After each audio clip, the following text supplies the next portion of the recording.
because you're catching us 2 weeks after we really released Dia to this private beta. I don't think the first 2 weeks could have gone better. We feel so proud. And so I think I felt an adrenaline release. And I think it's safe to say last year sucked. Like it really did. If we were running a company with 70 people, millions of people using the product every month. Now we're starting over. Oh, cool. What are we doing? We don't really know, but it'll be great. We had this realization that all of software needs to be rewritten for this new world because primary interfaces we have with computers are going to change. What feels like your computer in 5 or 10 years is actually going to be this layer that sits across all of your devices. This is the internet computer, but you're not turning to it for the tabs. You're not even turning to it for the desktop part. What you're turning to it for is this personal intelligence layer that is a wild invention of humanity that's going to help you do all sorts of things, and it's going to be miraculous. But don't forget, the browser's just the enabling technology underneath.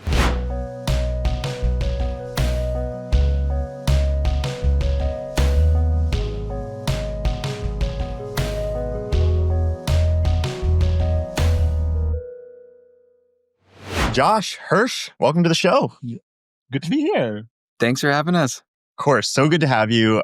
So for people who don't know, you are the co-founders of the browser company. You are the makers of Arc and now Dia. Mm-hmm. And I'm psyched to talk to you about Dia, talk to you about the journey to get there. As you can see, if you're watching the show, me and Hursh are together. We're in upstate New York in a little cabin. We've been friends for a long time. And I think one thing that people should know coming into this is like, we have been sort of like on parallel journeys together as you've started the browser company. Yeah. I started around the same time as you guys started, and we've been close for a long time. So it's been really fun to get to watch the journey from afar. And yeah, I'm just really excited to get to talk to you about it. So thanks for coming on. Well, I'm just going to say, for the record, I'm not there because I didn't get the invite. So we're not that close, Dan, I'll say. I'm kidding. No, it's awesome to be here. I didn't organize this. You got to blame Paulina, Hirsch's wife. Yeah, honored to be here. Excited to do this. We've listened to so many of your podcasts, and obviously we have so much history. So. Yeah. So a couple other disclaimers. I'm a small investor in the browser company. So people should know that. I also spoke at your wedding. Yeah. So we'll put up a little picture of me speaking there. And another like really interesting little bit of history that is fun for me to remember now is I actually there was a point at which I was considering, or you guys were considering me to be the CEO of the browser company, which is crazy to think about that now. Because you had come up with the idea to incubate. At the time, it was Superhuman for Browsers was the pitch, as I remember. And I was working on Super Organizers, which is a little newsletter, which would become Every. Did that turn into Every? I didn't even realize that was... Wow. Yeah. And so there was a moment in time where we were discussing working together on this. So it's really fun to come full circle 5.5 years later and be like, wow, we're all so much older. Yeah. We have so many more wrinkles. I have a big beard. I think I was pretty clean shaven when we were doing that. So yeah, that was a crazy moment. Wow. So Super Organizers is like your Arc. Yes. Yeah. Well, I hope Dia goes as well as Every. I'm fingers crossed. I'm into it. Thank you. I think we all have a lot to learn from each other. So I think the first thing I want to talk about is I watched this pivot from Arc to Dia. I think we were in Thailand together when you were first starting to get really psyched about AI. Yeah. And I just watched Hirsch's eyes just he had this spark. It was like a sparkle. It was like, oh my God, this is crazy. And I was like, yes. I was like the little devil on his shoulder being like, yes, you get it. Oh, it's your fault, Dan. I always wondered where that came from. And what's been really interesting to me to see is I've obviously been watching this journey from Arc to Dia and watched the decision happen to be okay, we're not going to do Arc anymore. And then watch the public reaction, which was so negative. I think people just loved Arc so much, and then watched you guys have to like bear that while you were building Dia. And I just want to know, like, what was that like? Um, Honestly, it was a little unexpected. I don't think we had predicted the reaction that we got when we announced that, especially because we had been in this headspace for quite a while. We'd been trying to, all throughout 2023 or so, trying to figure out how do we get from early adopters to the mass market with Arc. And Arc had this problem, which we call the novelty tax, where there's so much new stuff in it, which really attracted early adopters, but made a lot of the mass market sort of more hesitant to try Arc because it just took a lot to get to learn and use. And so, I mean, Josh can probably say more. We tried so many things to figure out, okay, how do we make Arc sort of approachable to the mass market? And then simultaneously, AI had been taking off. And I think Josh has this video last year of Act 2. We had this realization that actually browsers are going to change pretty dramatically, and how we use computers are going to change pretty dramatically from a user-computer interface point of view. Where we're going to talk to our computers, they're going to do stuff because this new Play-Doh allows you to like speak in English, and they can use tools, and suddenly computers are something completely different. And so we went through our own evolution over many months to be like, how do we nudge Arc in that direction? And for a while, we called it Arc 2.0. And we were like, okay, how do we evolve it? And we just ran into a lot of problems internally too, where we loved Arc so much that we were hesitant to change it. Like the internal discussions about like, oh, what do we do with the sidebar was like at the wrong level. When we have this new Play-Doh, we really had to start from scratch. And so maybe I'd be curious for your take, Josh, actually, on like, how do you feel about the external messaging? Because for us, it was over such a long period of time and so obvious, that we have to start from scratch if we're going to build this thing from the ground up to use AI and to be accessible to the mass market.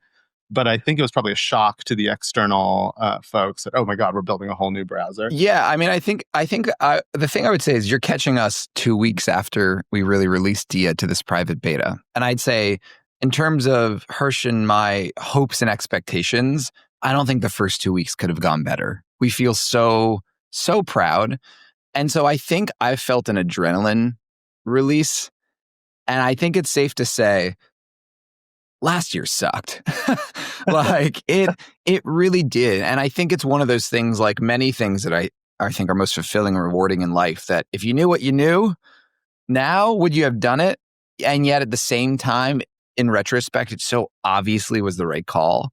But I think a thing for especially listeners to know, and you alluded to this, Hursh and I've never made software really without Hursh. I met Hursh when I was 20 years old. We both left university, barely knowing each other, to start a company together. I think flash forward over a decade now, if I'm being really honest, I think it felt so obvious to me and Hursh. Intellectually, emotionally, the thing I think we both underappreciated was it's not just me and him anymore. Right. And I mean, we knew that, but at every moment that Hursh and I looked across the proverbial table and said, "Hey, should we do this? Should we make this thing?" It was me and him, right? And we share value. Like it's just a different relationship. We were running a company with 70 people, millions of people using the product every month, and we definitely, I think, underappreciated the public reaction. I mean, when we started this company, Dan, when we were trying to recruit you to be the CEO, one of the questions, like, how do you get anyone to care about their desktop web browser? In fact, I've never even thought about my desktop web browser before, let alone have an opinion on it, was the what we saw the most. So I think we were very surprised by the reaction for sure, and when it does some things differently. But then maybe definitely more importantly, is our team. Showing up to a company where at that point in the company's evolution, people came because they loved Arc themselves. They joined for Arc more than the browser company. Be like, hey, that thing we poured our hearts into for years, no, we're starting over. Oh, cool. What are we doing? We don't really know, but it'll be great. We're just going to go that way, right? Sounds like a great plan, right? It was a winding journey, but very proud at this point. Okay. There's a lot here. I really want to go into, tell me about the initial moment where you guys were coming to the decision of like, oh wow, there's something totally new here. And not only is Arc maybe not working in the way that we want it to, but like there's something new that we need to go play with that we can't even really describe what it is. Like what was that like? Like how did that whole thing come together? Yeah. And one of the things I think I want to be more forthright about here, I don't think we've really said publicly before, is I almost think blaming Arc is a scapegoat, right? If really Hursh originally and then myself didn't get so inspired by this new material that are LLMs, we would not have pivoted Arc to something else. You know, it's easy in retrospect, like, oh, it's growing linearly, the novelty tax. And I 100% agree with Hursh that is true. But our first instinct was actually just to make Arc better. So I really think the origin story here was that, like, you can't stop thinking about it. You're staying up till 3 a.m. Every bone in your body is just like, this is why we got into software. But I really got to credit Hursh. I think I have this part of me that is very anti-Silicon Valley hype, which honestly, for people that follow me on Twitter or something, they're probably like, I think of you as like a hypey dude. And yeah, let's have a therapy session later about that. But for me, the crypto wave was the one that came before. And just for me, it felt icky to me, even though I agreed with idealism. So here comes around AI, and my knee-jerk reaction is like, this is a bunch of hot air. But really, like when I think about, not thinking about this interview before we came in, you know, when you just said that with the origin story, I think of a conversation I had with Hursh in San Francisco that to me was like, oh, we got to do this thing. So, I mean, Hursh, when you really were first to see this world that was coming and feel it in your bones, like, do you remember even for you where it came from and when? He's giving me a lot of credit. I think it was probably, I came at it from my own perspective. I think realizing, part of it was excitement about the Play-Doh, but part of it also was the realization that, like, if we don't go this route, I think, you know, we're going to get obviated. You know, all of software needs to be rewritten for this new world because, again, the primary interfaces we have with computers are going to change. But I think a lot of it also came from your experimentation with Arc Search, right? And like actually playing with LLMs and realizing, oh, we can build something cool here. This is Play-Doh we're really good at using. Arc was extremely popular amongst the kind of limited corner of the world that knew about it. And the number one request for Arc was, I need a mobile app. But the browser is very different on mobile than it is on desktop. So we said, okay, let's just build a companion app. You can have your spaces and your tabs on your phone. And, you know, in the backdrop of launching this kind of Arc mobile app is when all of these kind of AI tools started popping up. And there, as much as we wanted or I wanted to resist the hype, I'm an intellectually curious guy that loves new technology. And so there was some part of me, especially driven by Hursh, that was like, okay, but if you really just tried to make the best kind of AI browser experience you could, what would it look like? But it would have been a huge distraction for the team to do that on desktop. So we actually hired a contractor externally. I was living in Paris at the time, and kind of hired him to the Skunkworks project. It was like, hey, just for funsies, it's not going to be a big deal. What if we build a mobile browser that only does one thing? Again, we had a little bit of the like PTSD from Arc already. It only does one thing really well, and it has something to do with AI at its core, just to prototype and learn. And so the idea was, what if in this mobile browser, instead of pulling back links, we made you the perfect web page? So instead of typing in a query and trying to find the right link from the World Wide Web that is the closest approximation to what you're asking for, but not exactly what you're asking for, let's understand the intent of your query and just make a web page on the fly for that thing. Just a very simple idea. And it was so not a big deal, or meant to be a big deal. I tweeted it on a Sunday before boarding a flight, which for our company is not how you launch new products. And it just exploded more than anything we've made so far. And so, you know, we had a number of takeaways from that, but one of them that really influenced Dia was what Hursh is referencing as the novelty budget. Keep it extremely simple, extremely focused, change one thing, and have that one thing be the thing you talk about, which I realize in retrospect is like, yeah, duh, welcome to like making consumer products for real human beings, but is the antithesis of Arc, as you know, in terms of the product philosophy. I think Arc Search also gave us sort of a strategic realization, which is if you think about what a browser is, it has sort of a desktop browser, especially, it has two components. One is it's sort of a funnel for intent. You know, the Omnibox is where you type in all your search queries, and if you have a certain intent, it goes to search, and then you can go find that thing. And secondly, it's an application platform. And so you run all your web apps in it, sort of the web 1.0 and 2.0 sort of portions of what a browser does. And both, I think Arc Search made us realize that the intent portion is going to be drastically changed by AI, because a lot of our intent is going to go to these models that get a bunch of data and then, spit out the actual answer. And because AI can use tools and the browser has access to all your apps, it can also really support the application component. And so I think Arc Search was our first foray into realizing browsers are going to change, Right. And so we need to rethink what our strategy is, because the entire ecosystem has changed. And the browser's place in that ecosystem is going to change drastically. Mm-hmm. And so that was sort of our first moment of like, oh, we got to rethink, what this product is. And I think the bit about search is really key here that came to influence Dia's. Keep in mind, our kind of approach to building Arc was really as much about, urban planning and interior design as software. And that our recognition was you spend hours a day in this rectangle in the space and people don't have any feelings about it. Could we change that? And so this sort of conversations we had is like, okay, can we enumerate where those minutes and hours are spent? And arguably the core action in a browser is and was search. But up until Arc Search, we sort of said, you can't touch that. We're not Google. Even though search, opening a new the Command T text box is the most popular text box on your desktop computer, according to Apple, and I'm sure Microsoft as well. But we kind of said, no, we're not a search company. We couldn't possibly do anything with that. That's Google's domain. Look, even Microsoft threw tens of billions over many years, and Bing sucks. So what are we going to do? So I think it also opened Pandora's box of saying, oh, wait, as Hursh said, this is the choke point for the internet. This little box routes you to places. And does that mean we can now route you to new places and new things? So that was also the big eye-opening moment from Arc Search, which was not the intention at all at the time we started the project.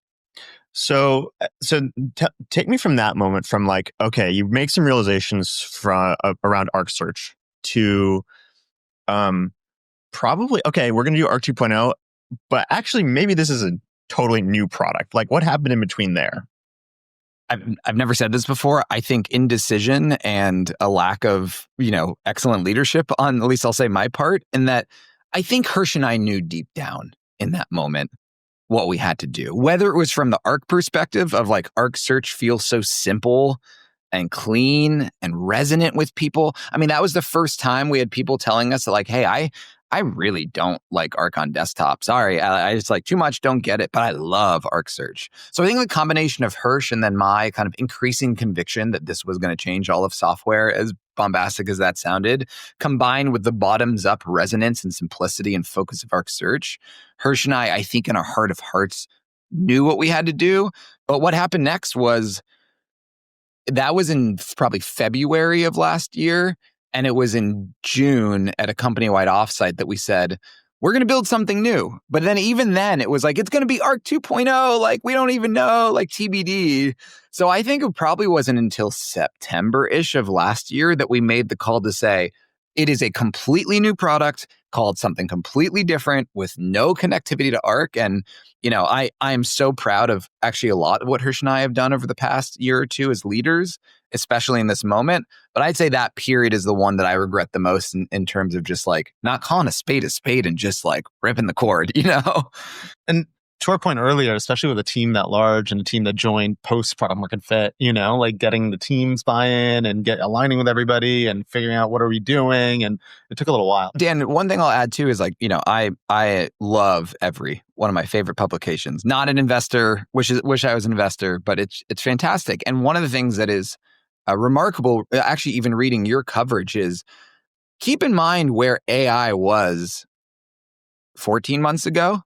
ChatGPT was, long in the market. And I think for most people paying attention, you could kind of pull the curve forward. But there was also a lot of technology macro risk at the time as well, which is are the scaling laws really going to continue? Are we going to figure out hallucinations? Even this concept of memory, which is core to what we're doing. I can't remember the timestamps, but I don't think was part of the conversation. And now is arguably the most central idea behind Dia. And so, yeah, it's easy in retrospect, I think, to be a little like, self-deprecating. And it was not obvious Definitely to not. everybody or anyone. And I do remember we put out a video that was like, we think AI browsers are the future. And everyone's like, what are you talking about? like you're being a hype boy. What are you talking about? And, literally today there was a, MG Siegler last night wrote this whole article that's like, yeah, AI browsers are definitely going to be a thing and everyone's definitely going to build them. Like Apple's going to make one, OpenAI is going to make one. And so I don't say that's a gloat. It's actually, competition that we have to wrestle with. But in the moment at which I'm like, oh, the indecision, there were so many reasons why you would not do what we did. So it was not that clear. I totally remember all of those things, like how, if you're really using those tools every day, you were like, wow, there's something here. Yeah. But if you weren't, you were like, this stuff is like not good. Yeah. No serious person could ever use this for their work. And that has completely shifted, at least for a lot of people over the last like 18 months. And I would even say 6 months, Dan. Like one of the things that I remember in the moment was, again, it's almost like, it sounds like a love story or a relationship. Like me and Hursh in quiet moments together and the conversations we would have about this. Candlelit, Yeah, like looking each other's eyes, glistening about our future intelligence or whatever. But keep in mind, like Hursh and I are both people that, really care about the people in our lives outside of work and put a lot of effort into those relationships. I'm really close with my family, and the people in my life in that moment were not into the idea of AI. Keep in mind the discourse. That was peak. This thing's going to ruin humanity and it's stealing artistic works and all that stuff, which I'm not saying doesn't have merit. But you go to the dinner table, with my family, showing a demo of this ChatGPT thing that I'm staying up till 3 a.m. and just finding deep inspiration in it. And they're like, what are you talking about? And so that's just like another moment where you're like, okay, the story of ARC at that point was great. You made a great product for tech people. Anyone that's in the software industry loves what you did, or at least respects it. But your problem is you didn't build something fundamentally mass market and essential for everyone that uses their laptop. And so to the extent we were going to build a new product, it was only if we thought we could achieve our original mission of changing the way the average laptop person uses the internet. In a moment where the dinner table conversations with the people we deeply love and care about were often saying, you are too in the tech world, man. You're telling me that like the thing that comes after ARC is this like AI nonsense that's spitting out gibberish. So it's a real act of like introspection to say, have I lost it? Have I become disconnected? Or do we just see what other people don't see because of what we're doing? And at least for me was this constant back and forth in my own head and with Hursh of like, what is reality? I don't know. Yeah. I mean, not only from our friends, but also employees, So that was tough. Yeah. What was that like when you had that company meeting and you're like, hey, this is a new product? Do you remember, Josh? Was that at the offsite? Yeah, I will say, since narratives get kind of added in retrospect, it really was more of a gradual evolution. So there were some key moments. There was this offsite in Montreal where we definitively said we're at least going to try to build the second product, whether or not it's ARC 2.0 or not. There was a moment when we said it is going to be a second thing, but it was obviously more gradual. I think one of the saving graces, and I do not think we could have done this with a different company in a different moment, was that, really to Hursh's credit, we founded this company with some core values that we really live by. And one of them is assume you don't know. So we have this culture of no one has any idea what they're talking about, and we'll have no idea until we try it, right? And so that's why we have such a prototype-driven culture, experimental culture for good and bad reasons. And so I think in general, at the browser company, if anyone says, I got this wacky idea and I'm really excited about it, I'm not, let's try it. The people's first reaction is like, cool, prototype it and let's talk about it after that. And so I think that was one of our saving graces, is that we could just sort of frame it as what it was at the time, an inclination, a hunch. And again, I think as you built more and more things, I think it became clear to more and more people over time. And I also think we just built up a lot of trust, right? At that point, we'd been building ARC for a number of years. People loved it. People joined the company because they loved it. And I think, we had added some trust points to our bank account And Hursh and I drew them down to maybe a negative balance, up until Dia got further along. But, credit to the team. It's not like there was an organ rejection. There were people that had their own concerns and anxieties, as is normal. It was a big call that was existential for the company.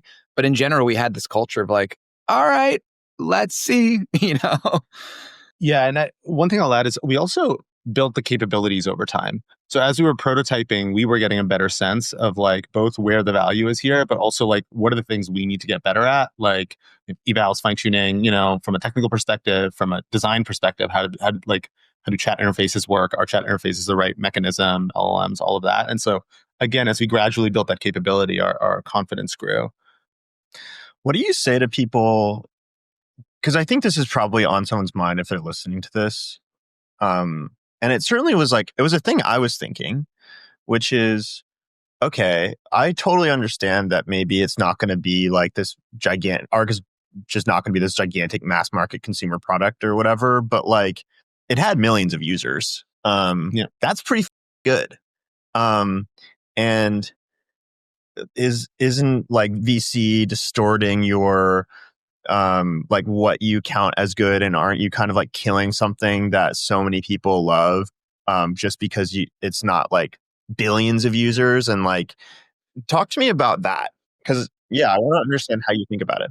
Well, Dan, actually, it relates to the origin story when we asked you to be the CEO. So the origin of the browser company was I was working at a venture capital firm, and I was just shocked that all of the coolest, fastest growing Silicon Valley companies that were coming across our desks were all of a sudden desktop web apps.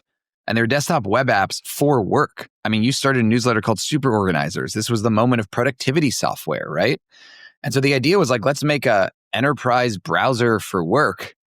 And as you said, take the Superhuman, the Notion, the Figma playbook and run it. And so Hursh was going to be the founder, and we were looking for a co-founder CEO. And the first, he's like, I call Danny. He's my best friend. He does this newsletter called Super Organizers. It's perfect. And maybe it would have been perfect. Maybe we'd be having a different podcast about how wildly profitable Arc is. But the reason I say that is because the reason I ended up joining the browser company CEO, in addition to really just wanting to work with Hursh again, was this aha moment that actually the browser is arguably the most consumer piece of software in the world. Like, there are very few pieces of software that your mom and your second cousin and your partner all use. Like, 4 billion people use Chrome every month, and nobody cares about it. And most people don't have like a second browser for Netflix and shopping. And so if you care about what I personally have always cared the most about, which is how we as a society broadly use technology, then the motivation for me, and I think the origins of the company, was to build something at that level of ambition, even if that's not the idea that we pitched to you initially. And so that was never part of the calculation, honestly, for me and Hursh when we talked about like, oh, do we want to build a product with millions of people? We would have capitalized this company completely differently if that was the goal. We would have done so many things differently. So I think the idea of like, why wouldn't you be okay with a, couple million people browser that, makes decent money? It just comes back to why I personally got into software and what motivates me and Hursh. So I will say, hopefully, people have heard, there are a lot of things that were hard. There are a lot of things that were unclear. Why are we here? Why did we start this company has been consistent and unwavering from our perspective. I also again, we're sort of fixating on Arc, but the reason for this was not just what do we do with Arc and how do we grow it? It was also how do we meet this moment, and we were just so inspired by, oh my God, it's this platform shift is happening, and what software is and can be so different and so much more capable and look very different. And we have a specific skill set and team that's capable of building that interface future. And so I think part of it was also just a deep inspiration for what's possible. And again, we didn't start with the idea we would start from scratch. We started with this idea we would evolve Arc in that direction. And then that ended up being much more difficult than we thought. And so we started with Dia.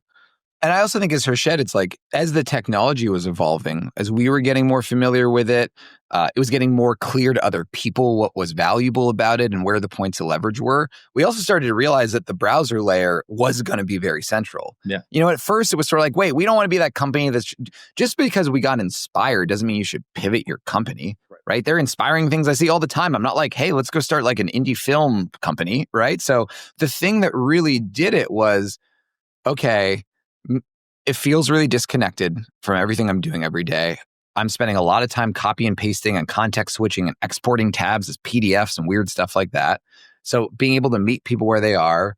Again, the idea of memory and context, like people didn't say context was king a year ago. Maybe you did, but most people didn't. I did. Yeah, there you go.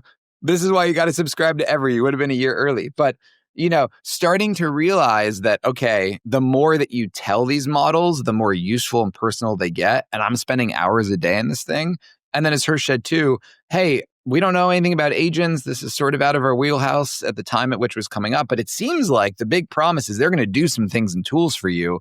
But wait a minute, that's not useful unless they're your tools with your authentication and we have your cookies.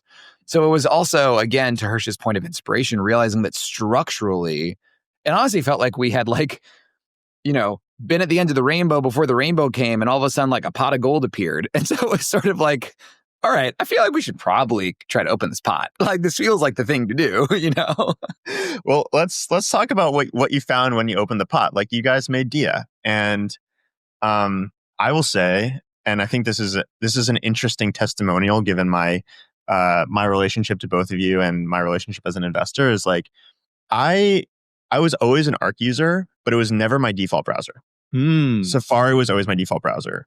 And Dia is now my default browser. I switched from Safari. Which like, and that's not like, I love both of you, but like a browser is too personal for me to switch my browser because I like you. Clearly, Dan. So this is totally not for podcast purposes or anything like that. Like I just switched to it because I think and this is maybe gets to your point. One of your points about Arc is like, I used Arc for certain like heavy research tasks and for podcasting specifically because like Riverside doesn't work in Safari. You have to use a Chromium browser and I'd rather use Arc than Chrome. But Safari is so lightweight and fast and Arc was never like that. And Dia is so fast. And I was like, this is really good. And then it has the AI stuff in it, which it opens up a whole new way of using web pages for me that I really love. So it's like, it's definitely, I think a lot of what you're saying is coming through for me. And it's been really cool to see it like get launched and get the reception it's gotten. This episode is brought to you by Adio, the AI native CRM built for the next era of companies. With Adio, setup takes minutes. Connect your email and calendar and it instantly builds a CRM that mirrors your business, with every contact enriched and organized from the start. From there, Adio's AI goes to work. It gives you real-time intelligence during calls. It prospects leads with research agents. And it automates your team's most complex workflows. Industry leaders like Union Square Ventures, Flatfile, and Modal are already building the future of customer relationships on Adio. Go to adio.com/every and get 15% off your first year. That's ATTIO.com/every. And now, back to the show. Well, Hursh, honestly, it's worth talking about the architectural decisions because that was a whole nother thing. We decided to just be like, why don't we do this completely differently too while we're at it? Yeah, we really had so Arc was really built around how do we prototype as fast as possible. And we made some shortcuts in the architecture to enable that, which had some performance impact. Interesting. And so we were really optimizing for how do we prototype and build new features and in a way that we can do them quickly. And just quickly, what was the architectural? It used a kind of Redux type state-driven architecture, which was a little crazy for a desktop app, but allowed us to move really quickly.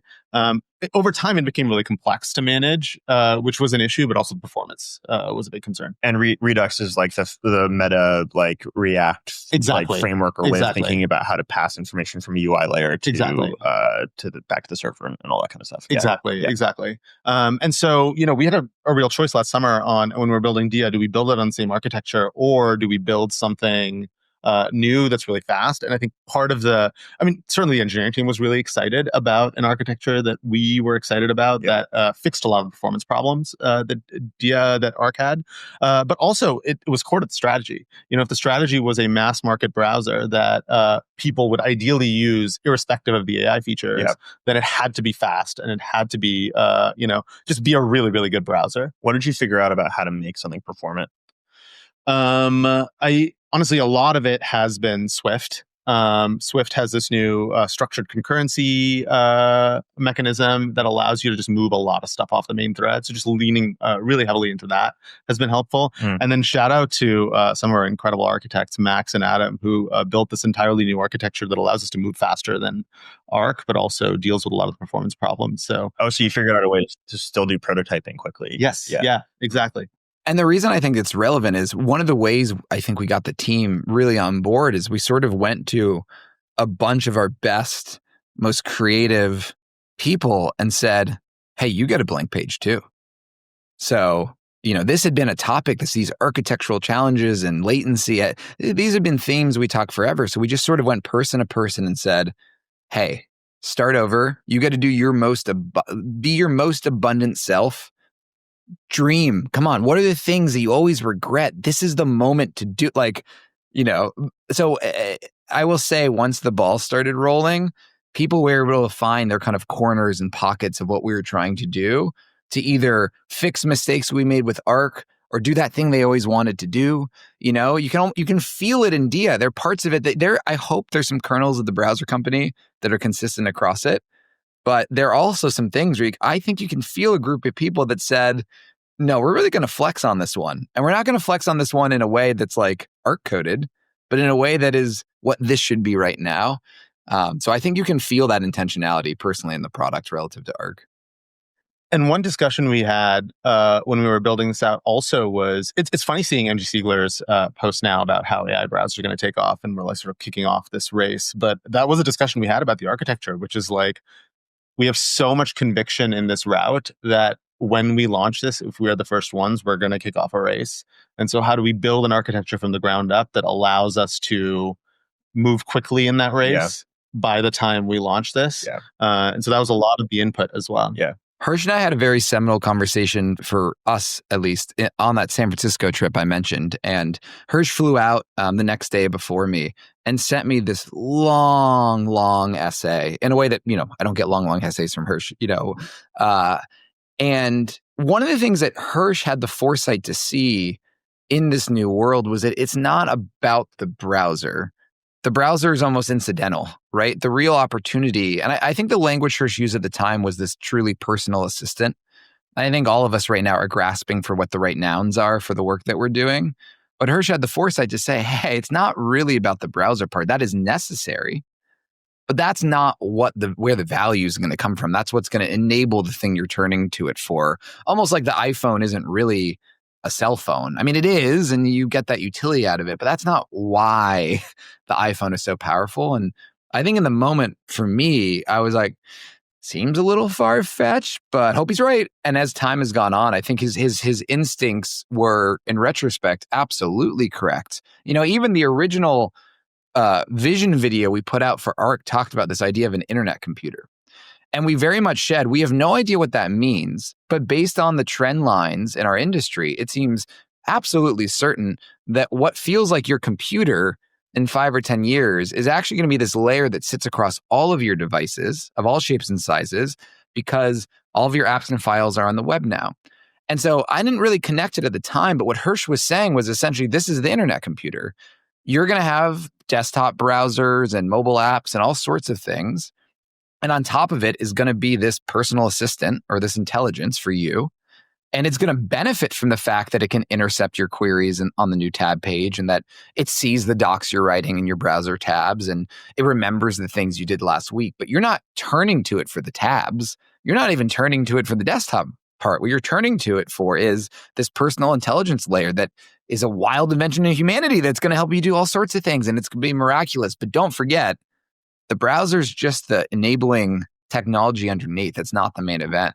So you can imagine how getting in front of the browser company of New York's employees makers of a popular web browser called Arc that helps you with tab management in novel ways.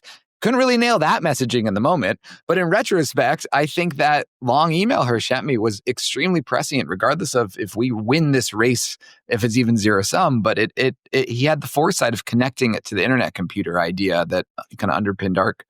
That's a couple of things that I think are interesting here about like lessons that it seems like you guys have learned about building the future, and some things that I've definitely seen at every like trying to do the same thing is one, when GPT-3 was first a thing, everyone was like, this is going to be an incumbent enabling technology. Like Google and Microsoft, they're just going to like put a chat box on the right side of Chrome, and like they're going to put it in Google Docs, and like everything is just going to be like for the incumbents.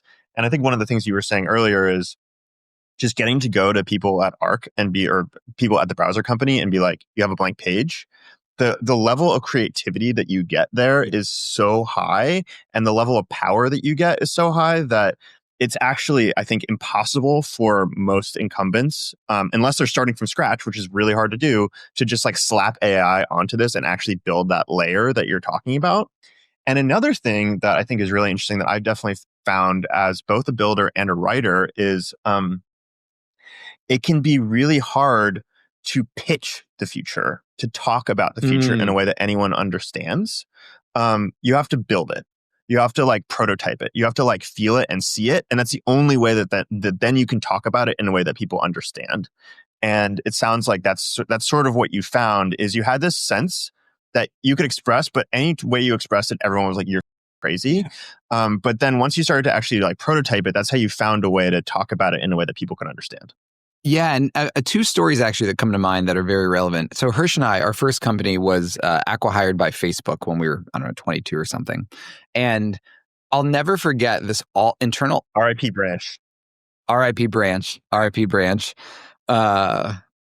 the real ones out there that remember. I will never forget this internal all hands at Facebook where Zuckerberg stood up and had this whole presentation about how in 5 years, everything was going to be video. Social media was going to be video. And I thought he was nuts.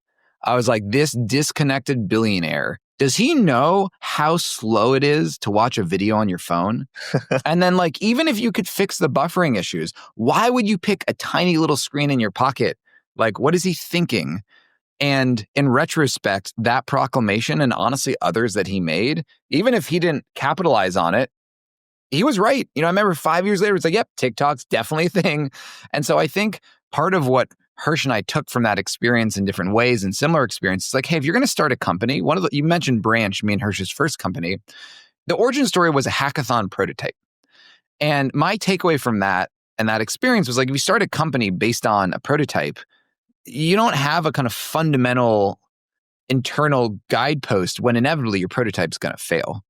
And so the intention of the browser company, inspired by our experience with Branch, observations of Zuckerberg at Facebook, was don't pretend like you have all the answers, but even just directionally. You're in LA, you're going on a road trip, you're going to New York or Miami. You may not know how you're going to get there, and you may hate Miami, and Miami might not be as cool as you think, but pick a destination that is 5-10 years out and run towards it. And so the internet computer idea was that for us, and was pretty central, I think, to our ability then with Dia as well to kind of just go for it. What I think is interesting too about that is just to push on it a little bit, because I think there's a thing that if you're a builder listening to this, you might take away that I don't know is actually what you actually mean, is that you can see the future in front of you and you're just going to go figure out how to build it. And yeah, you don't know the route, but like, you're going to San Francisco or you're going to New York or whatever. But I think what's interesting about the internet computer idea is what the internet computer meant changed. Yeah. And so you're sort of, you have this broad sense that there's going to be a different way of interacting with computers, and that you wanted to build that. But what you thought that was going to be is actually very different than the thing that you ended up building, because you had no idea that AI was going to be such a thing when you started 5.5 years ago. And I think that's really interesting too. And that's definitely been consistent with my feeling about Every. like when we were talking about super organizers, I was like, I want to build this newsletter and then I'm going to like launch products to the newsletter. We're doing the same thing now, but it looks so different. Yeah. And why it works is so different because of AI.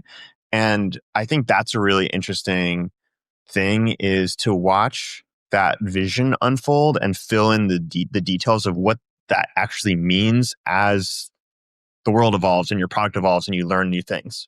Yeah, I think that point applies to that video story that I told you, where at the moment Zuckerberg was saying you're going to share the same types of personal, vulnerable updates that you do today in video now. And while there's some of that, I remember the moment I made the connection back to what Zuckerberg said at the all hands, and even realized that video had become a thing, was I had the opportunity to meet Evan Spiegel from Snapchat. I think it was in like 2019. And I was like, all right, I got to ask him one question. So my question for him was like, what's one thing that's really inspiring you right now? And he told me about this app from China called TikTok, which again, it was pretty popular at the time, but I hadn't really come across it. And I was like, oh, why is it inspiring? He's like, it made it so anyone can be a celebrity for a day. And I remember being confused by the description, but you can kind of see that he was right in kind of capturing what was unique about TikTok. That was very different than what Zuckerberg said. That is not friends sharing intimate videos with each other in a news feed. And so the point of being able to say where the world is going directionally is definitely not, the details. But it's still, I think, really important. And it's tricky. One of the things, especially in our media cycle, is, we built Arc in public, but we also built it with prototypes and sharing everything. And so when we shared the internet computer video, I honestly remember people internally being like, man, this seems kind of like, why are we adding this branding? What exactly does it mean? But at least we had built a little bit of trust for people to say like, okay, I like the things they're putting out. So I don't know, maybe they know it. At the time with Dia, it was even more of a kind of high conviction bet on where the future was going. But we did not have an audience that wanted any proclamations from us about AI. And again, ourselves sort of questioned like, were we right? And so one of the interesting things about Dia was there was a larger disconnect developing it than Arc between the internal feelings and beliefs that we had and like what we could say publicly. And so that was also kind of an interesting part of building Dia versus Arc. What made it trickier also was because we bet on the scaling laws and the curves. And so a lot of our conviction wasn't even possible last year, And so. Oh yeah, GPT-4o made Dia work. Like when we started working on Dia, I might get my dates slightly off, but I distinctly remember messaging our person at OpenAI and being like, this model made our thing happen. Yeah, it's crazy. Like we've had that same thing where you're working on something, you're trying to build something, it's not working, you're doing all this prompting, you're doing all this like architecting to like string different models together. And then we had this happen with Claude Opus 4 recently. Like it just worked. Yeah. And it was like, okay, we can throw out 3 months of work because now it just one shots it. Yeah, I mean, a great example of that from Dia is, to me, the core idea of Dia is this idea that it should get better with every tab you open. Just like every time you swipe a video in TikTok, it feels like it's getting to know you and it's more useful to you. That's how Dia should feel and get better with age. And Hursh had the foresight to know that context and memory and personalization were going to be the thing that ended up differentiating when all of the models and intelligence commoditized or looked that way. It was going to be the thing that was the most personal. So Hursh and a team worked on memory for 9 months. And at some point, we killed the project. We just tossed it away. We're like, guess it's not going to have memory. And then 6 weeks before launch, it was like, wait a minute. I think the fact that it had this context window over here, like, well, no, let's try this approach. Like, let's do memory one more time. And oh my God, that was a thing to deal with internally. That project that we just tossed away after 9 months, having this high, like top-down conviction, like, we're going to do it again right before this big launch we've been working for a year. And again, I don't want to say it's worked because it's too early, but like, it's looking pretty prescient again from Hursh. But But again, that was enabled by, in a span of 6 months, the fundamental building blocks changed enough and our understanding of how to wield them that a thing that smart people banged against for 9 months didn't happen. And then it happened pretty much overnight. And cost and latency and all that stuff. Tell me about, you've gotten it out in the wild. You have this thesis that it's going to get better with every tab you open, which I love. I think that's such a clean way. That's such a Joshism, like perfect. I love it. Awesome. Means a lot coming from you. What are people using it for that has surprised you, or what have you learned getting it out in the wild that you didn't know? Here's your take, Josh. I think I am surprised that people see what we see as quickly as they did. I thought this was going to be a really painful moment for us. And I prepped, and Hursh and I prepped the team for that. Hey, it's going to be a somewhat tricky, brutal summer because Dia is so basic. Because again, keep in mind, the idea of Dia is not the browser bit. It's not the tab management. It's not the things you can see. It's all of these capabilities that Hursh and the team have built under the hood. They were like, oh, if we just then piece them together, we can build this application platform for AI. But that wasn't what we released 2 weeks ago. We released the building blocks under the hood, but the hood was pretty basic. And we thought it was useful, but we thought it was going to just get trolled. Yeah, I kept asking Hursh for access, and he was like, later, soon. And he did it in the alpha for what it's worth. We got to absolutely try. My friends and family were so nervous about me because my style of friendship and working on what I do is I enthusiastically want them on early in their feedback. Admission, my wife, who I've been with for, over a decade, didn't try Dia until launch. That makes me feel so much better because I was like, Hursh is just I don't know what's going on, but are we growing apart?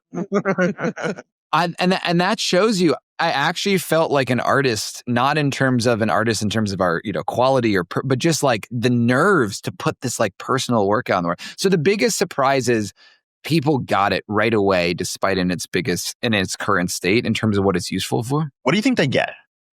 I think MG's post really captures it, which is you can sort of feel the new latent possibilities underneath the surface by fusing these things together. Really what Hursh and the team did is they broke apart the browser and they rebuilt it, put the pieces back together with models in every core part.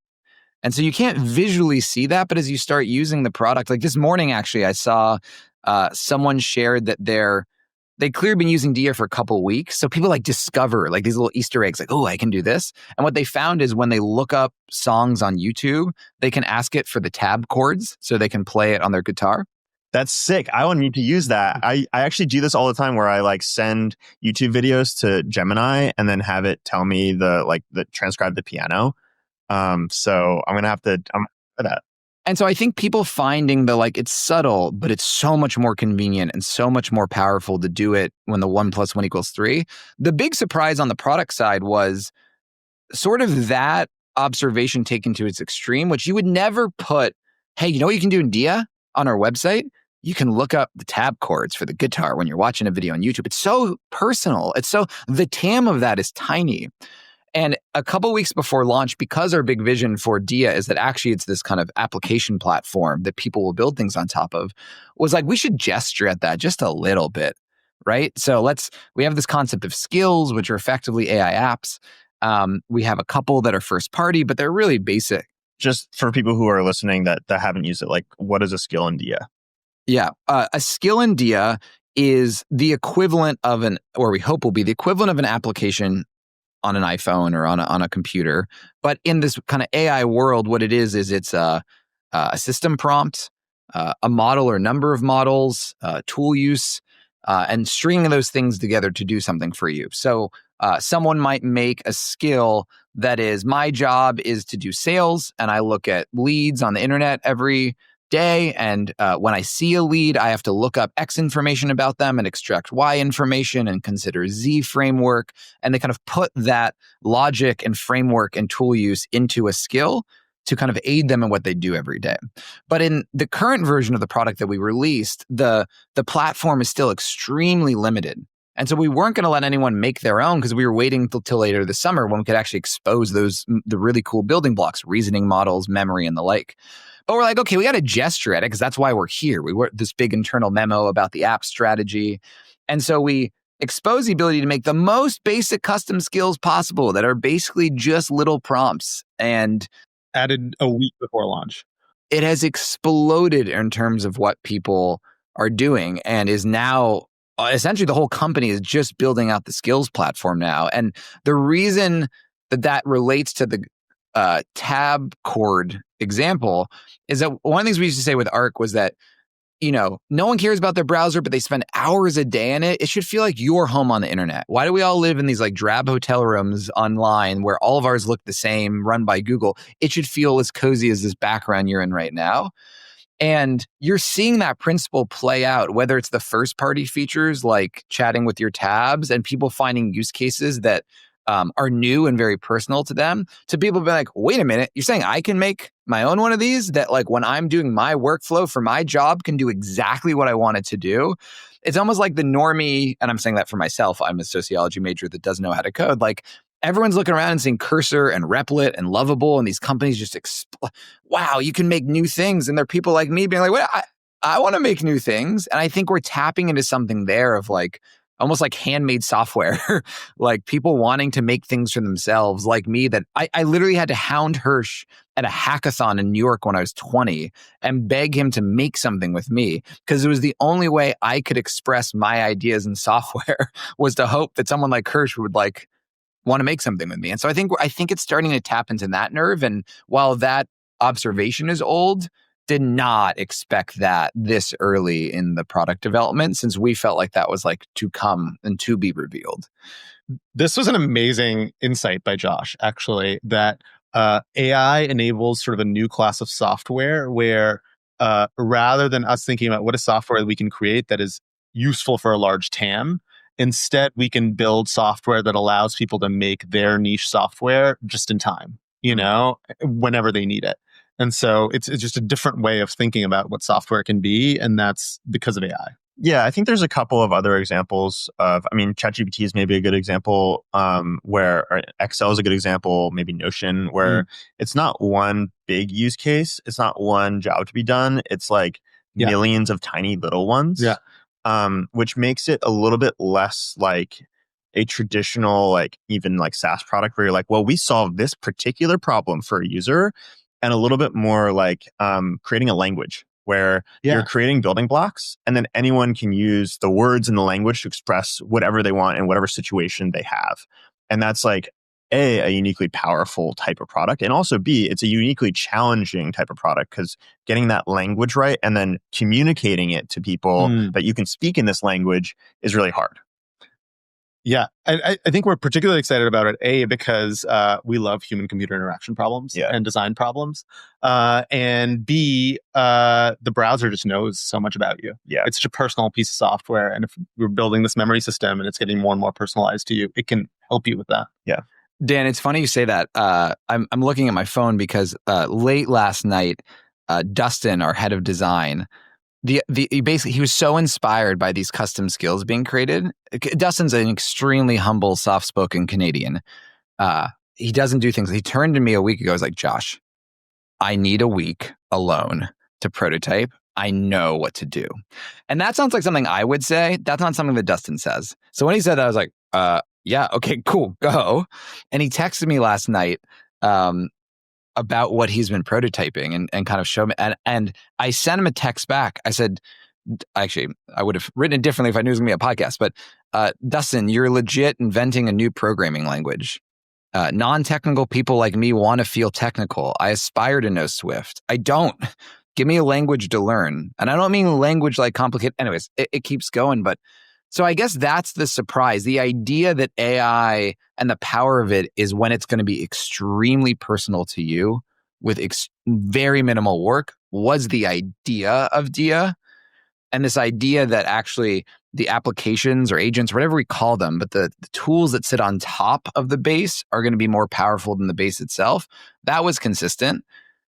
The idea it's going to be skills and it's going to be really jump to kind of the third party, not first party. And it's going to actually require this kind of new programming language thing. It's not programming, like it's kind of like the internet computer. We struggle with the words, but the sensation is so obvious, which goes back to what we've said before. It's like one of those moments again where it's like, okay, entire company, we're going that way 100%. Come on a podcast, like what is this skill? What are you talking about? It's like, I don't know if the listeners are like, what are they like? These guys are crazy. But like in my bones right now, it's like that is so clearly where the world's going. So like, let's try our best to run that way. And I will say, we thought this was 6 or 12 months away, a while away. And because of this launch and just with the incredibly basic version we have in there and how people are using it, I think we've been inspired. I want to get down into like, I think we've traced the whole, for lack of a better word, arc of the company. So thus far, which is like, do arc, big success, but maybe not the kind of success that you guys were looking for. Announce that you're pivoting, like a year of just pretty much hell was maybe getting punched in the face. Maybe a good description. And now you're like, we're back, baby. We're so back. There are a lot of problems too, but yeah. And I just want you guys to get as real as possible with me, as if there was no camera and no mic here, like the way that we would if we were just hanging out, about what that has been like. Like I've watched you, Hursh, like, and sitting down with you, and you're like, there's like dark circles around your eyes, and you're just like, oh, like what did I do? but even in that moment, being very like, but I know that this is right, but also this sucks and I hate this. Tell me about what has that been like? Like I've seen a lot of the ups and downs. I've seen, I think people probably don't realize how much, for example, when you're pouring your life into something and everyone on Twitter and maybe people internally are like, you're making the absolute wrong decision. This is awful. Like, and on the flip side, now everyone's like, this is amazing. Like, what has that all been like?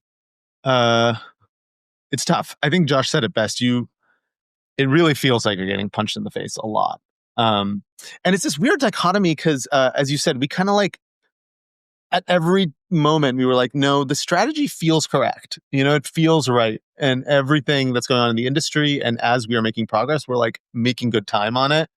But yeah, when your family and your friends and the outside world and your employees are maybe less than enthused about the direction, it's really difficult to sort of manage the two. I think there's probably two aspects to it. There's one, just the head game of being like, okay, as founders, we have conviction here.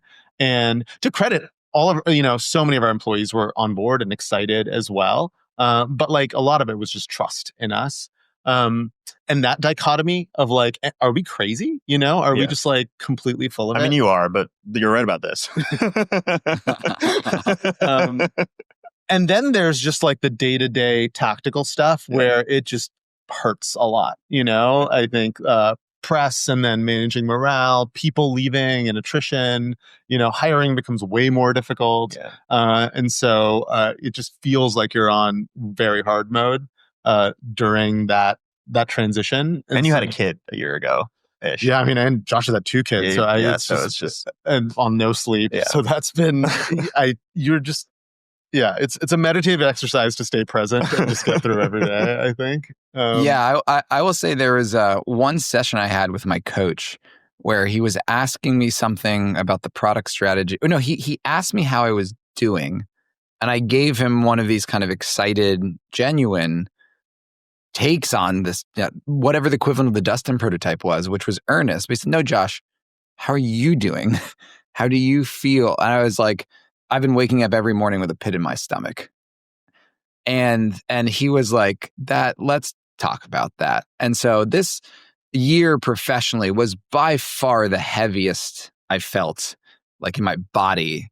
And I think the things that get you through it are, both Hursh and I we're really close with our partners and our families and each other. I think one of the things that Hursh and I have this dynamic is we both go through funks and highs, and we both have the things that trigger us. And we've now worked together long enough where I think there are these moments where like I'm really low And people may not know it, but Hirsch knows the telltale signs and he knows how to pull me out of it. And I'd like to think the same is true with him. But and vice versa, yeah. No, it's not fun at all. I obviously there are things that keep you going. And I think for me, it has really been just trying to stay present and quiet and focused on the internal. There is something in there is making you get punched, that you're okay getting punched in the face. And so, but no, it was a year of constant doubt and ups and downs, because I think the other thing people miss is the browser company had a Cinderella story first few years. We basically had didn't feel like this in the moment, but in retrospect, our biggest challenge was at one point, Arc was so popular and so taking off that we had these performance and reliability issues where it was crashing. And that was like the hardest thing we had. We were sort of like this darling in terms of people in our industry raving about it. The guy who ran Chrome for 16 years came to work for us as an IC. Like, it was just a storybook.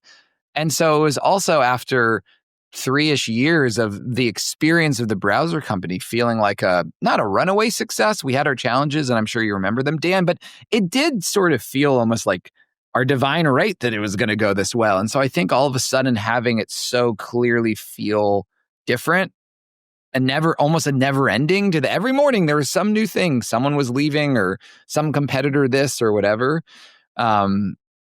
It's tough. I will say it makes part of the reason I think I feel so elated right now is not because we're out of the woodwork. In many ways, we are in the most competitively challenged market in the world, right? Like, there's a lot is still ahead of us, but part of what it is this sort of vindication might be a strong word, but like, oh, we were right. So if anything, I don't think that will ever happen to me again professionally. Not that I won't have tough moments, but it's almost like taught me, my dad told me that one thing about getting older is like, you get to like build your intuition, because every time something happens, you can look back and say, okay, was I right or wrong? What was I right about? What was I wrong about? And you gain that confidence. So right now, I'm not this confident that Dia is going to be the next Chrome, but I know that what me and Hursh felt in our bones was correct.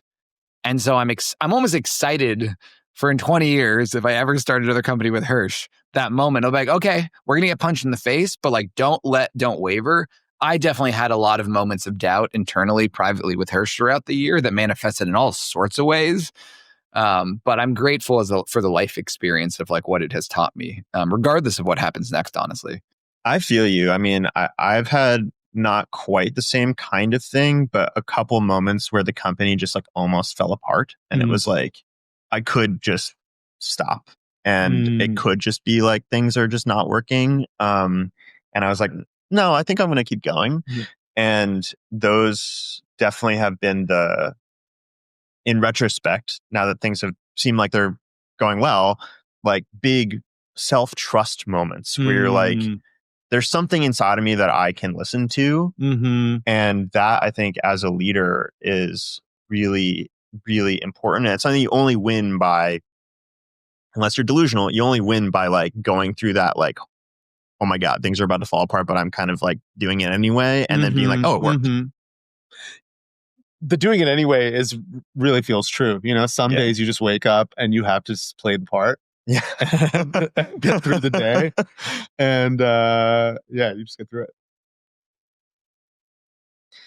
I want to talk now about just like, Josh, you mentioned the competitive environment. How are you guys thinking about, okay, we've got some validation. People are excited about this. It's still really early. And now there's a big target on our back. Like, everyone is starting to figure out, oh, the browser might be a really important layer to be competing at. I will say, if you've been reading Every, I've been talking about that for a couple of years. But if you're not reading Every, it feels like now people are really starting to wake up to it. Perplexity, I think, has a browser, or they're at least working on one. There's rumors that a couple of the big AI labs are really paying attention to this. So how are you thinking about how to win as a still relatively small company compared to the big incumbents, and then compared to other startups? Like, how are you thinking about winning? On most podcasts, I'd give you the answer that I would give a VC personally. You know, it's like, okay, we think memory is going to lock you in this way, and our application platform and our design. I think the truth is we had the same questions with Arc, and we've been in this industry long enough. Like, whether it's naive or not, I just feel like we have a clarity of thought and perspective that, to me, from what I've seen from other companies and heard, feels somewhat unique. And I think we have a sensibility that like, we just got to run as fast as we can, but not frantically and not out of scarcity of beating competitors. But if we can stay locked into just being like, yeah, that most energetic, like this is what we believe selves, like that's the truth of how I think we're going to compete and how we've competed so far since the beginning of the company. Again, I don't want to like diminish all the thought we've put into the ways in which like, okay, if someone clones our browser pixel for pixel, what can we do? But I think at the end of the day, I think one of the things we're grappling with as an industry is what are the moats anymore? I think so many of the traditional moats for product, so much about this moment is questioning these dogmas that I had just taken as natural law of how our industry works and products and competition. So that, I don't know, maybe I'm feeling a little bit too hippy dippy right now, but I'm sort of just like, it's all noise. It is all noise, just like it was noise before. And it's noise. It's just a distraction. Yeah. Like, if anything, I regret spending so much time this past year thinking about things outside of our company instead of just like putting our hat down and having fun with it. And I think everything that has resonated so far were parts of the product and the strategy. We're just like, can I curse? Like, it. Like, let's just have some fun with it. If we're going to get punched in the face, let's just go and do the thing. Let's just be unapologetic. And the places where we did that are what people can feel it. There's like a character to it.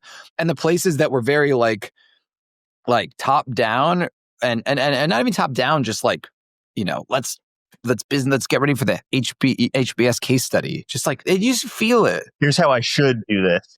It's I think, you know, or maybe that's a weakness as me as a leader.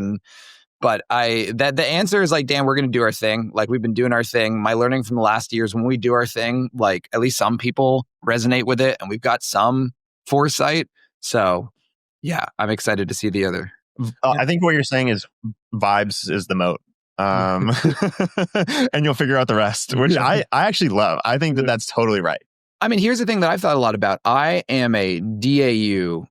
I love ChatGPT. I love that product. There are some things I would personally do differently, but like, I love that product. Remember this conversation with OpenAI like a year or two ago?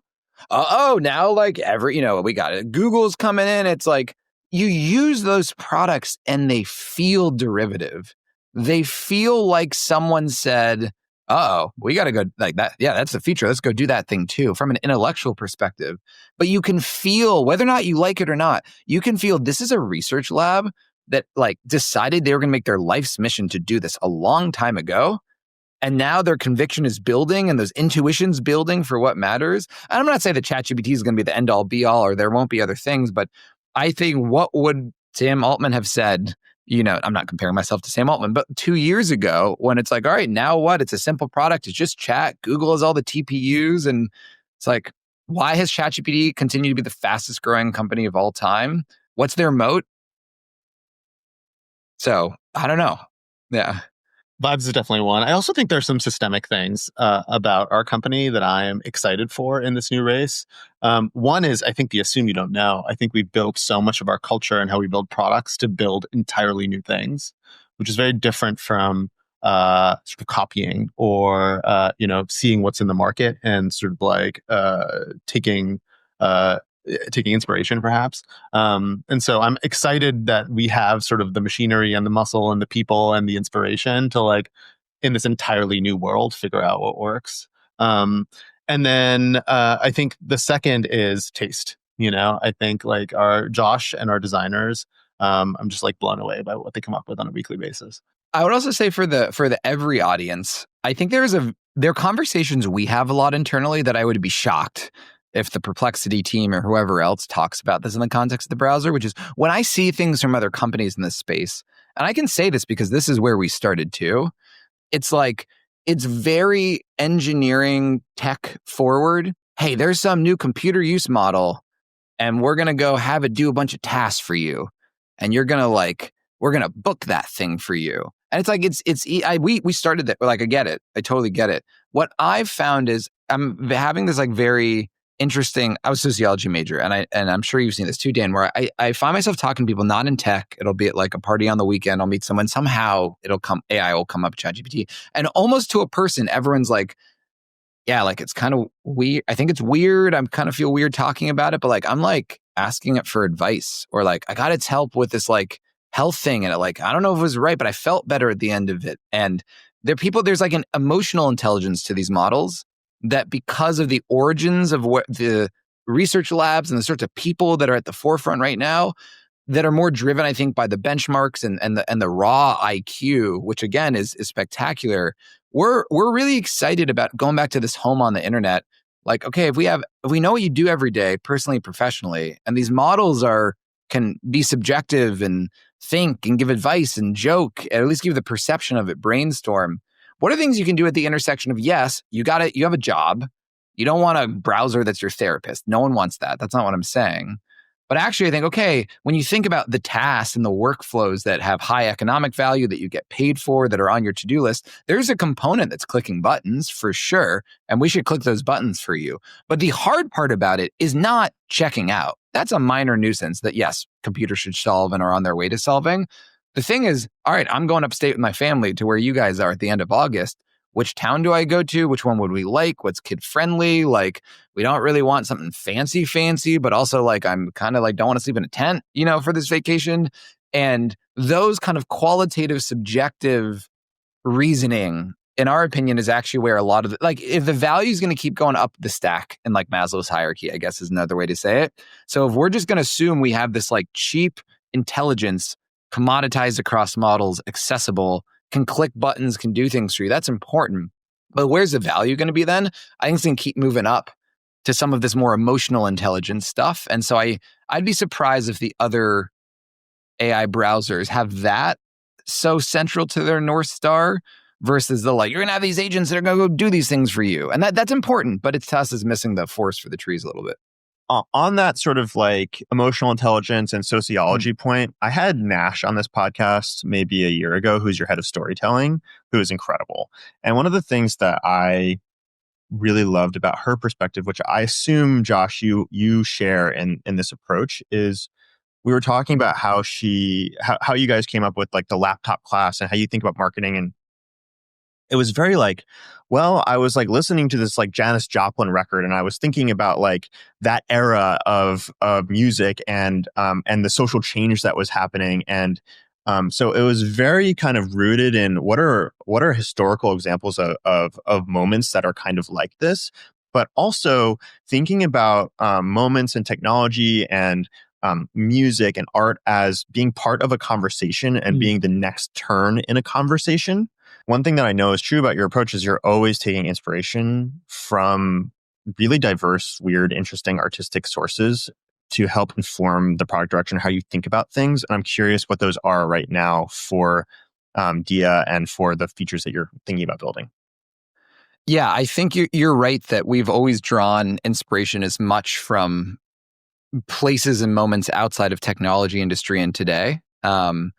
One of the things that's interesting at the time we're recording this podcast is I think just like every week it feels like there's new breakthroughs in the AI space from a technology perspective. I feel like our own intuition and understanding is and conception of what we have in front of us is changing as well.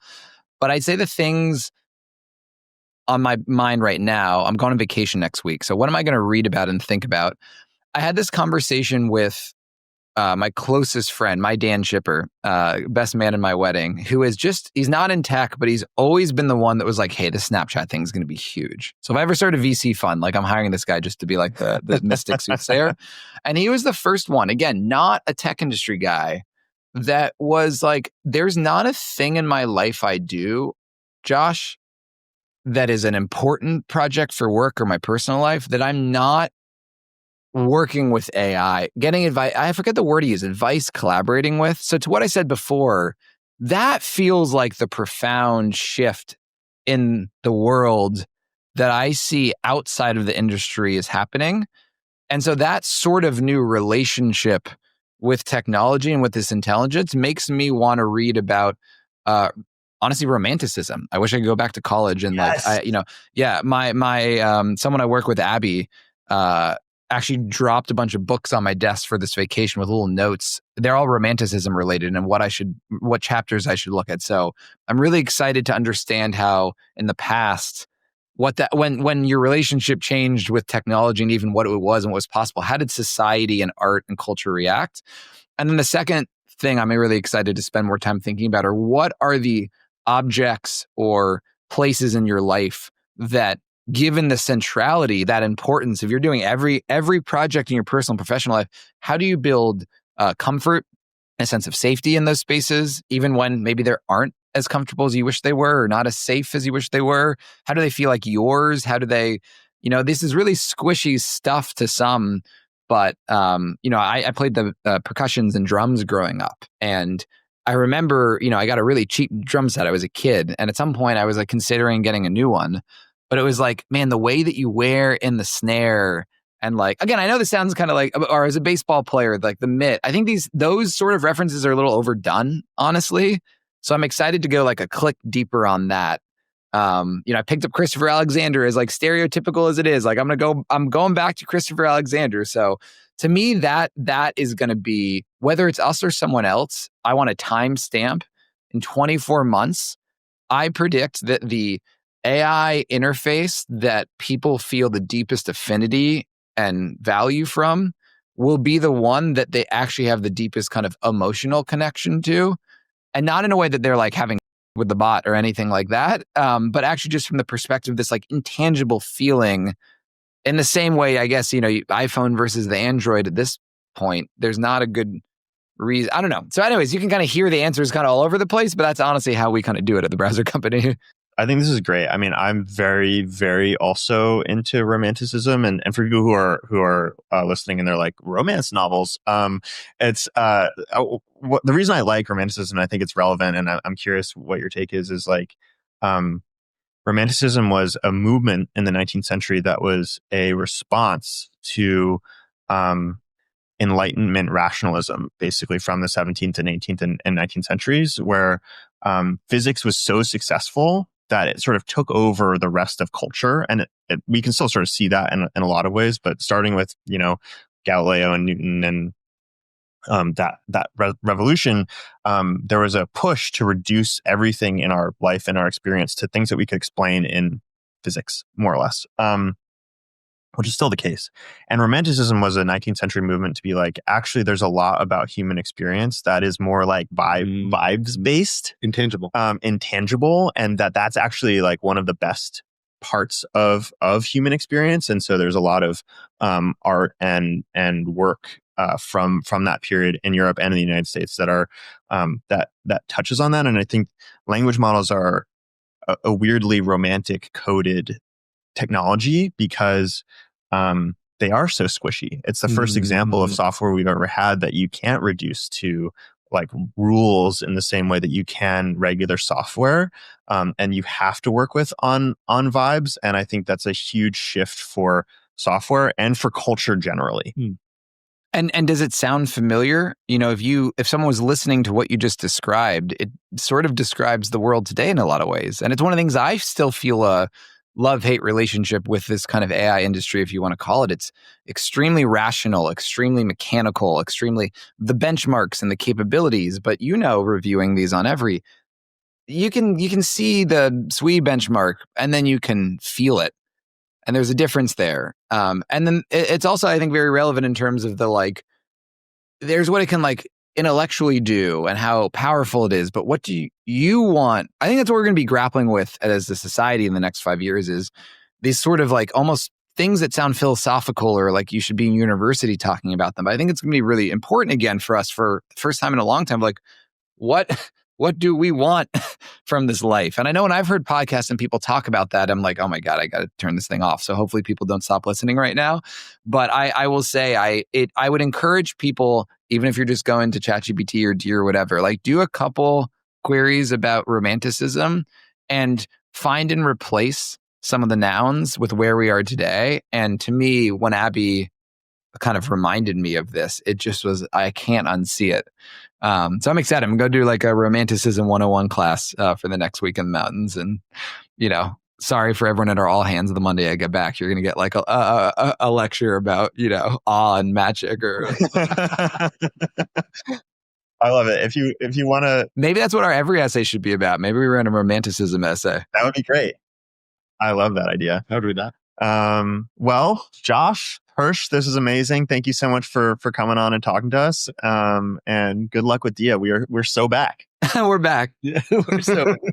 Thank you for having us. We're back. Thanks for having us, Dan.